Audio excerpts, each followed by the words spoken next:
Jacques Boll, président de la Fédération française de moto, bonjour. Nous sommes ici donc dans un endroit prestigieux effectivement pour la remise des prix de la Fédération. Alors déjà, un président heureux parce que les résultats sportifs sont très bons pour la Fédération de moto. Oui, notamment dans les disciplines vertes, que sont le motocross ou l'enduro, où nous sommes une nouvelle fois champions du monde.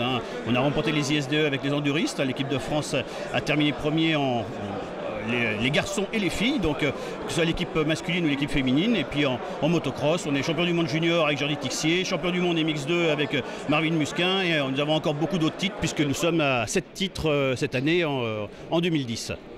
Jacques Boll, également au niveau des résultats, mais au niveau des grandes manifestations, nous avons toujours un Grand Prix de France moto, l'Enduro du Touquet et le Motocross des Nations en 2011.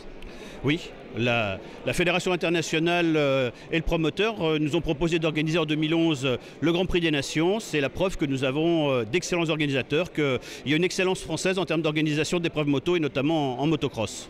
Jacques, malheureusement, il y a des menaces qui planent sur le sport moto, particuliers l'enduro, vous l'avez développé, parce qu'effectivement, il semblerait qu'une partie des Verts veuille s'attaquer à ces épreuves. Vous allez réagir? Oui, malheureusement, il y a des Verts extrémistes, un petit peu dogmatiques, dirais-je, qui souhaitent l'éradication du sport moto.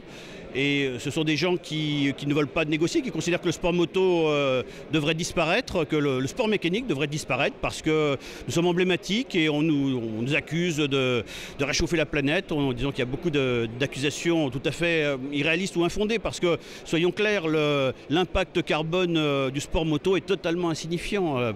C'est quelques allers-retours aux Maldives de Boeing 747. Donc aujourd'hui, on nous attaque parce que nous sommes médiatiques, parce qu'il est clair que l'enduro du Touquet, par exemple, s'il venait à disparaître, ça ferait sur le tableau de chasse d'associations extrémistes, d'associations environnementales extrémistes, et bien on peut dire que ce serait une belle prise sur le tableau de chasse de ces associations.